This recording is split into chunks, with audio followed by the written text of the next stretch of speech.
संसार में तीन वस्तुएं हैं। पहली है साध्य, दूसरी है साधक और तीसरी है साधन।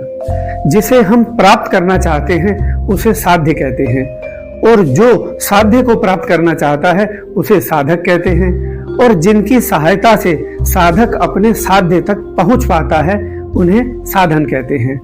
इन वैदिक परिभाषाओं के अनुसार ईश्वर या मोक्ष साध्य है, जीवात्मा साधक है, और धन संपत्ति, भोजन, वस्त्र और मकान आदि ये सब साधन हैं। बहुत से लोग साध्य को नहीं समझते हैं। जीवन में केवल खाना पीना, भोग करना और धन संपत्ति को जमा करना ही उनके जीवन का उद्देश्य है।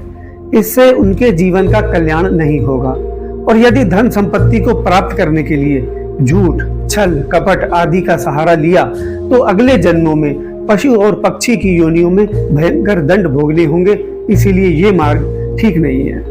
जो लोग ईश्वर प्राप्ति के लिए ईमानदारी से पुरुषार्थ करते हैं, केवल वे ही सच्चे साधक हैं। जो लोग धन संपत्ति, भोजन, वस्त्र और मकान आदि इन सब साधनों को सीमित मात्रा में इकट्ठा करते हैं और इन साधनों की सहायता से वेद और दर्शन आदि शास्त्रों को पढ़कर समाधि लगाते हैं और इन साधनों की सहायता से अपने साध्य ईश्वर तक पहुंच जाते हैं, केवल वे ही सही दिशा में चल रहे हैं।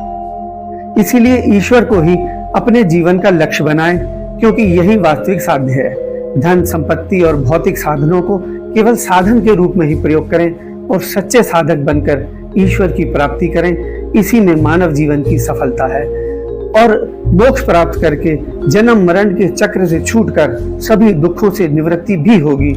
इसीलिए मनुष्य जीवन के वास्तविक साध्य को समझे और उसे प्राप्त करने का प्रयास करें। बहुत सारी शुभकामनाएं। ओम।